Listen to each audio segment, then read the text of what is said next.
दोस्तों, हमारे YouTube channel में फिर से आपका स्वागत है। एक नए समसामयिक के विषयों के साथ में हम लोग नए नए वीडियो बनाते रहते हैं। तो उसी कड़ी में आज का हमारा एक नया विषय के साथ में आपके सामने प्रस्तुत हो रहे हैं।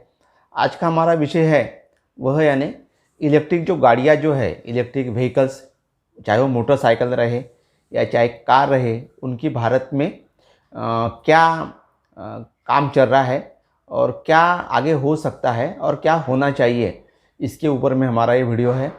अभी तक अगर इस चैनल को अगर आपने सब्सक्राइब नहीं किया होगा तो कृपया सब्सक्राइब कर लीजिएगा। बेल आइकन पर बटन दबाइए ताकि आने वाले नए वीडियो की नोटिफिकेशंस आपको मिलती रहे। साथ साथ में कृपया वीडियो को लाइक करें और शेयर करें। तो चलिए हमारे विषय की ओर बढ़ते हैं।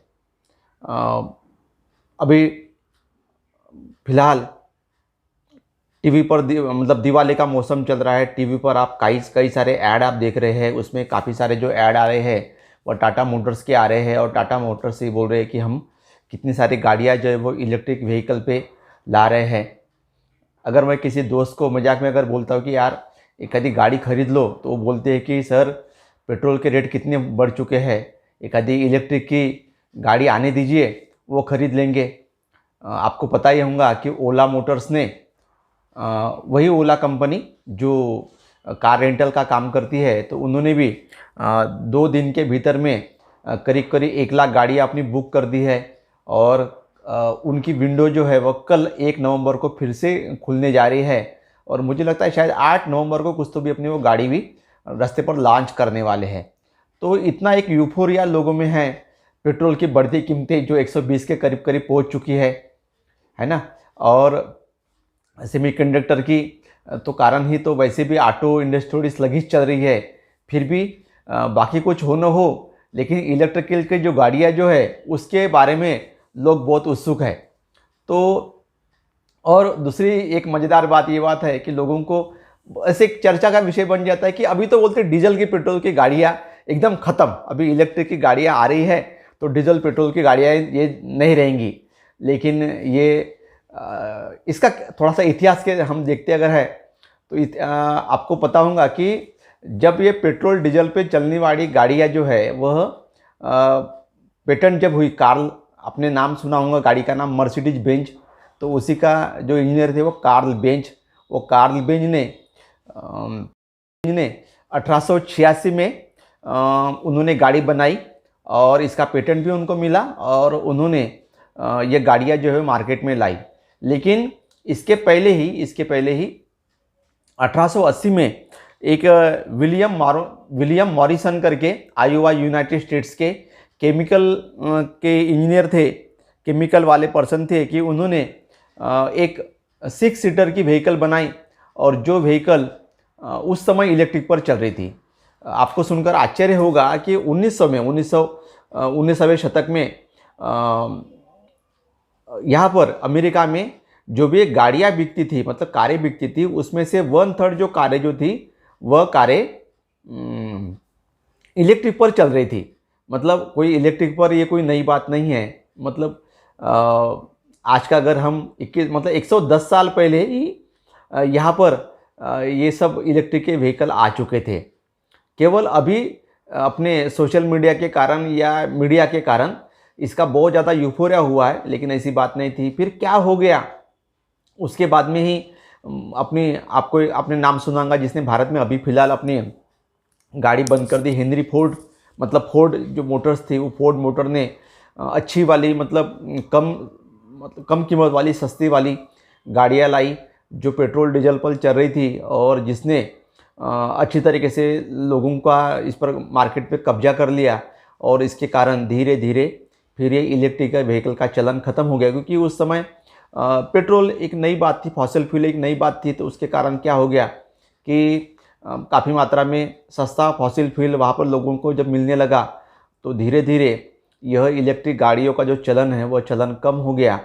और फिर से एक बार इलेक्ट्रिक गाड़ियाँ जो है तो वह मार्केट में आना शुरू हो। ऐसा क्या हो गया कि गवर्नमेंट को इतना ज़्यादा जो पुश है वो पुश इलेक्ट्रिक व्हीकल के लिए देना पड़ रहा है। ये बहुत बड़ी बात है कि भाई ऐसी क्या बात है, क्योंकि गवर्नमेंट तक जब तक कोई ऐसा कोई इम्पैक्ट नहीं दिखता तो वह नहीं आता। लेकिन पहली बात तो ये बात है कि सबसे बड़ी बात यहाँ पर है कि भारत जो है वह पिछले वीडियो में मैंने बोला था कि ये काला धुआं दुनिया को निगल रहा है, उसमें मैंने बताया था कि भारत की जो व्यापार घाटा जो है वो व्यापार घाटा 27 बिलियन डॉलर तक पहुंच गया है। अभी मैं थोड़ी देर पहले देखा तो वो 23 बिलियन डॉलर पे है। वो 23 मतलब व्यापार जो घाटा जो है, मतलब व्यापार घाटा मतलब क्या कि हम जो इंपोर्ट करते हैं और एक्सपोर्ट करते हैं, तो अगर फ़ायदा अगर बोलेंगे तो कब फ़ायदा बोलेंगे, जब हमारा एक्सपोर्ट ज़्यादा हो रहा है और इंपोर्ट कम हो रहा है, ठीक है ना। और हम उसको घाटा कब बोलेंगे, जब इंपोर्ट ज़्यादा हो रहा है और एक्सपोर्ट कम हो रहा है। तो हमारी तरफ जो इंपोर्ट जो ज़्यादातर हो रहा है वह होता है पेट्रोल डीजल का, क्योंकि 85% 85% जो हमारा जो पेट्रोल डीजल है वो क्रूड ऑयल है वो बाहर से आता है। इस वजह से उनको बहुत ज़्यादा मात्रा में हमको डॉलर देने पड़ते हैं और उसी के कारण हमको ये व्यापार घाटा होता है। तो ये व्यापार घाटा 27 बिलियन डॉलर तक पहुंच चुका है और हम काफ़ी मात्रा में इसके लिए डॉलर खर्चा कर रहे हैं। इसके कारण क्या हो रहा है कि गवर्नमेंट को जो बाकी जो काम के लिए मतलब बहुत ज़्यादा इसके ऊपर गवर्नमेंट के ऊपर में इसकी जिम्मेवारी आ रही है कि इतना सब ये कैसा करे। क्योंकि आपको पता ही है हम लोग जो है, भारत जो है वह कंजम्पशन वाली इकानमी है। हम लोग पेट्रोल डीजल वगैरह तैयार नहीं करते। हमारा जो नंबर जो है वो तीसरे नंबर की इकानमी है जो तेल खर्चा करती है, वो भी इंपोर्ट बेस्ड तेल खर्चा करती है। इस वजह से अल्टरनेटिव फ्यूल के तौर पर गवर्नमेंट को इसके तरफ ध्यान देना बहुत ज़रूरी था। दूसरी बात है कि असल में ये कोई आज की बात नहीं है कि भाई ये गवर्नमेंट जो है बहुत बड़े पैमाने पर इलेक्ट्रिक व्हीकल को पुश कर रही है, ये ऐसे नहीं है। 2013 में ही गवर्नमेंट, देखिए गवर्नमेंट कोई भी रहती है लेकिन जो बेसिक पॉलिसी है वो ज़्यादा कभी बदलती नहीं है। तो 2013 में ही उस समय की गवर्नमेंट ने national electric mobility mission plan करके लाया था कि जिसके लिए ऐसा उन्होंने सोचा था कि 2030 तक हम जो रास्ते पर चल रही सभी गाड़ियाँ प्रकार की गाड़ियाँ हैं वो गाड़ियाँ इलेक्ट्रिक पे चलेंगी। लेकिन ये थोड़ा संभव नहीं दिख रहा है। अभी माननीय हमारे सड़क परिवहन मंत्री श्री नितिन गडकरी ने ये कहा है कि 2030 तक वो, लेकिन उन्होंने थोड़ा उसको कम कर दिया है कि भाई कुछ प्रतिशत कम कर दिया है, लेकिन उनका भी ये चल रहा है। उन्होंने तो एक फेम करके स्कीम लाई है, तो उसमें क्या क्या है कि जो भी इंजन अभी आएंगे वो हाइब्रिड इंजन आएंगे। मतलब उसमें पेट्रोल डीजल के अलावा जो कोई अल्टरनेट फ्यूल होंगे, मतलब वो सीएनजी पे, एलपीजी पे या कोई इथेनॉल पे वो चलेंगे। ऐसे भी इंजन उन्होंने कहा है कि 6 महीने के भीतर में आप लोगों को ये इंजन लाने हैं, ऐसा उन्होंने कार मेकर कंपनी को कह दिया है। मतलब गवर्नमेंट भी इसके तरफ काफ़ी पुश दे रही है और इसके लिए जो भी कंपनियां इस प्रकार से काम करेंगी इलेक्ट्रिक व्हीकल के लिए, उनके लिए 3.5 बिलियन डॉलर का उन्होंने, अभी मैंने एक दोस्त से बात की तो उन्होंने कहा कि मुझे 17 लाख की गाड़ी मैंने खरीदी, उसमें से 1 लाख रुपए की सब्सिडी मुझे गवर्नमेंट की तरफ मिलने वाली है। तो इस प्रकार की सब्सिडी गवर्नमेंट बांट रही है। तो ये भी एक कदम गवर्नमेंट उठा रही है। ये जो कदम जो है, ये कदम गवर्नमेंट को उठाने बहुत ज़रूरी थे। उसका कारण भी ये बात है कि आपको पता ही है कि यह जो गाड़ियाँ जो है, ये गाड़ियाँ रास्ते पर चलती तो है लेकिन बहुत ज़्यादा मात्रा में प्रदूषण फैलाती है। आपको सुनकर आश्चर्य होगा कि दुनिया के सबसे 10 प्रदूषित शहरों में 9 शहर जो है वो 9 शहर भारत में है। और उसमें से भी लखनऊ, नोएडा, ग्रेटर नोएडा, दिल्ली, ऐसे जो शहर जो उत्तर भारत में भी ज़्यादातर शहर है कि जहाँ पर प्रदूषण की मात्रा बहुत ज़्यादा है। और अल्टीमेटली इसका जो भी नुकसान जो हो रहा है वो केवल पब्लिक को हेल्थ पर नहीं है, क्योंकि गवर्नमेंट जो एक्सपेंडिचर खर्चा करती है वो पब्लिक की हेल्थ पर ही करती है। तो अल्टीमेटली उसमें गवर्नमेंट भी सफ़र होती है। और तीसरी बात ये बात है कि भारत जो है वो कार्बन डाइऑक्साइड वायु जो है, कार्बन डाइऑक्साइड जो गैस जो है उसका एमिशन करने वाला, बाहर निकलने वाला दुनिया का 3रे नंबर का देश है। अभी फ़िलहाल जो है वो ग्लासगो में COP जो ये समिट चालू जो है उसी के लिए चला गया है कि आपको पता ही है कि जो यूरोपियन देश उसके ऊपर मुद्दा चल रहा है और भारत पर बहुत बड़ा दबाव है कि आप जितने जल्दी हो सके उतने जल्दी यह और आपको यह कार्बन एमिशन कम करना है और उसके लिए उन्होंने पीरियड भी ठहरा दिया कि 2030 तक, असल में 26 तक था लेकिन 2030 तक आपको ये कम करना ज़रूरी है करके। आपको एक जानकारी मतलब आपको देना चाहूँगा कि जो यूरोप, ठीक है, हमारे जो एशियन कंट्रीज़ है या अफ्रीकन कंट्रीज़ है, मतलब जो डेवलपिंग या मतलब अनडेवलप्ड नेशन है, उसके लिए उतना ये मायने रखता नहीं। लेकिन जो यूरोपियन जो कंट्रीज़ है उनके लिए मतलब अपना इन्वायरमेंट या पोल्यूशन वो बहुत ज़्यादा ये करते हैं, मतलब ध्यान देते हैं कि ये माल कहाँ से आया है, कैसा क्या है। तो केवल भारत की यहाँ पे बात नहीं है, क्योंकि भारत से जाने वाला जो माल है वो एक्सपोर्ट जो होने वाला जो माल है जो यूरोपियन कंट्रीज में जाता है, अगर वो इस प्रकार से जाता अगर है तो वो यूरोपियन कंट्री जो कुछ भी कर सकते हैं। ये अपने को दिखता नहीं है, लेकिन जो इनर्स जो चैनल्स काम करते हैं उसमें यह बहुत ध्यान दिया जाता है कि यह गवर्नमेंट को ये पॉलिसी धीरे धीरे चेंज करनी पड़ रही है। इस वजह से गवर्नमेंट को लगा कि भाई कुछ न कुछ करना ज़रूरी है। इस वजह से उन्होंने इस इलेक्ट्रिक व्हीकल पॉलिसी को जितना पुश करना है उतना वो जोर लगाकर पुश कर रहे हैं।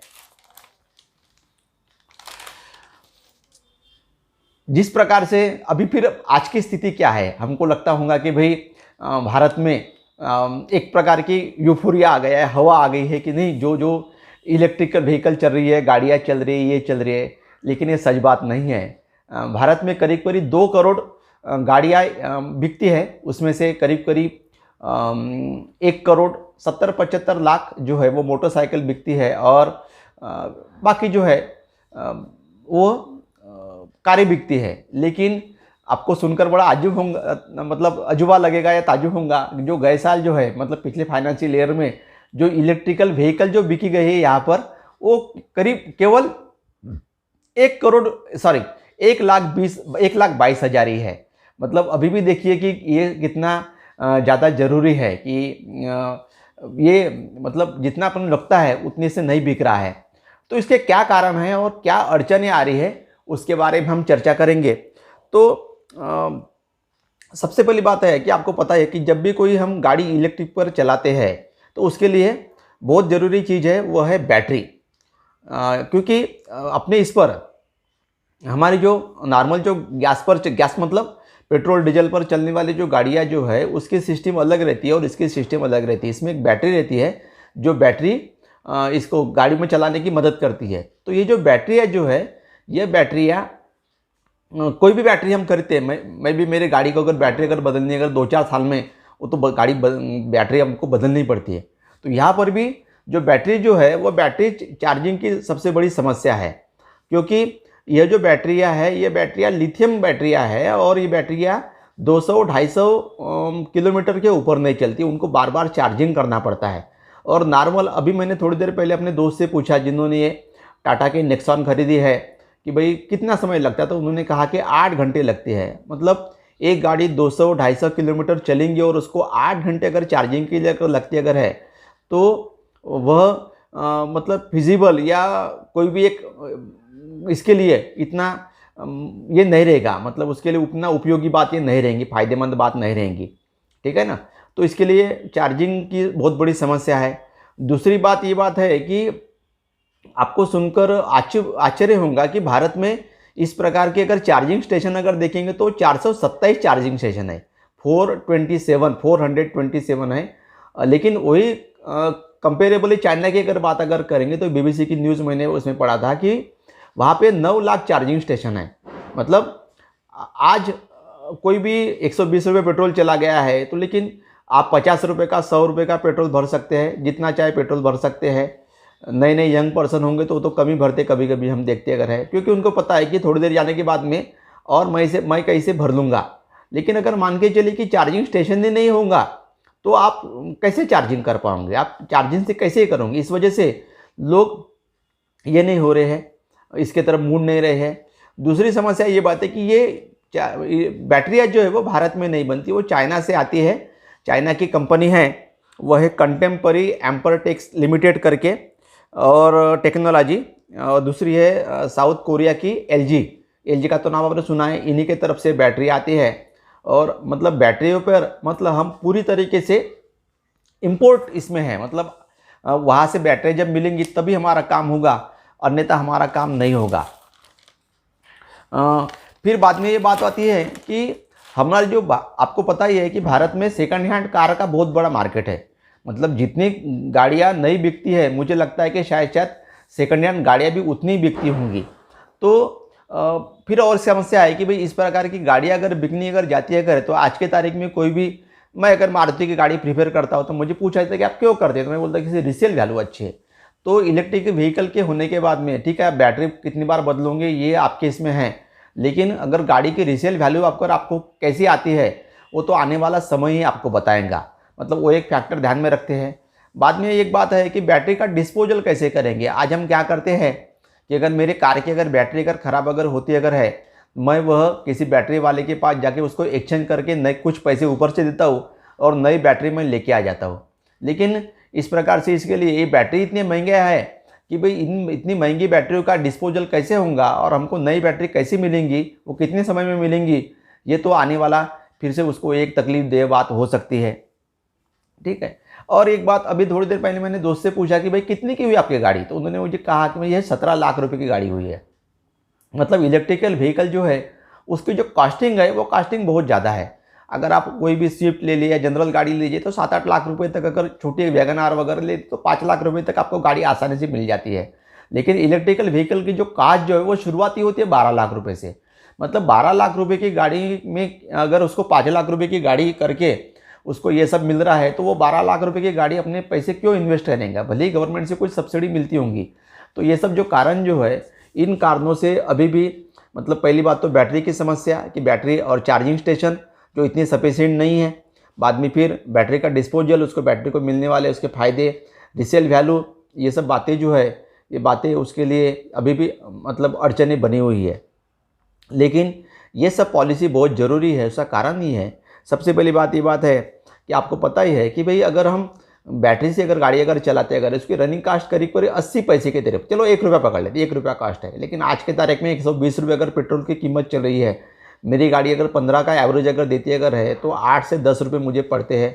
मतलब हमारा बहुत ज़्यादा रुपया पैसे जो है, हमारी रकम जो है इस पेट्रोल डीजल के चक्कर में खर्चा हो रही है। वित्तीय घाटा मैंने थोड़ी देर पहले बताया कि अल्टीमेटली उसका जो अगर 27 बिलियन डॉलर है या इतना हम खर्चा कर ही रहे हैं, तो यह तो कोई गवर्नमेंट नाम की कोई चीज़ जो होती है वो कोई उनकी थोड़ी है, गवर्नमेंट मतलब लोगों की है। और ये सब इतना सारा जो नुकसान जो हो रहा है वो लोगों का ही नुकसान हो रहा है। बाद में इसके बात ये बात है कि हमारा जो आपको पता है कि पोल्यूशन की सबसे बड़ी जो तकलीफ जो है वह तकलीफ इन गाड़ियों के कारण ही है, गाड़ियों से निकलने वाले धुएँ के कारण है। भले ही हमारी गाड़ियाँ चलती है, लेकिन कितने बड़े हमारे जो आर्गन्स है, हमारे शरीर के जो हिस्से जो है वह इस पोल्यूशन के कारण कितने ख़त्म हो रहे हैं, कितना ख़राब हो रहे हैं, आप कोई भी अंदाज़ा है।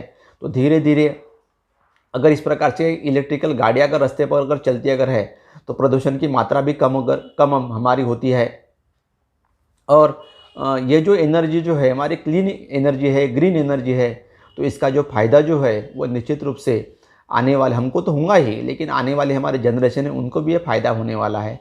इस वजह से यह इलेक्ट्रिक की गाड़ियाँ जो है वह आज हमको थोड़ी मुश्किल में दिख रही है, लेकिन जैसे जैसे चलन बढ़ेगा, इसके चार्जिंग स्टेशन बढ़ेंगे, टेक्नोलॉजी जब भी इस पर मास प्रोडक्शन पे आती है तब कॉस्टिंग अल्टीमेटली कम हो जाती है।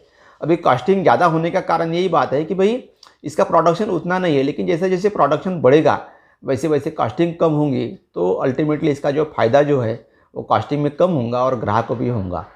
तो आने वाला जो समय रहेगा हमारा वो लोगों के मन में रहे नहीं रहे, लेकिन गवर्नमेंट जो है वो इसको पुश करने वाली है। और स्क्रैप पॉलिसी तो आपको पता ही है, तो उसी के चलते उन लोगों को नई गाड़ियाँ जो है वो इलेक्ट्रिक पर ही रहने वाली है, ये तो आने वाला समय ही बताएगा। आपको हमारा वीडियो कैसा लगा, आप हमें हमारे चैनल को कृपया सब्सक्राइब कीजिए, कमेंट सेक्शन में कमेंट कीजिए, लाइक कीजिए और शेयर कीजिए। चलो मिलते हैं फिर से एक नए वीडियो के साथ में, एक समसामयिक विषयों के साथ में मिलेंगे, एक फिर से एक नए विषय में। धन्यवाद।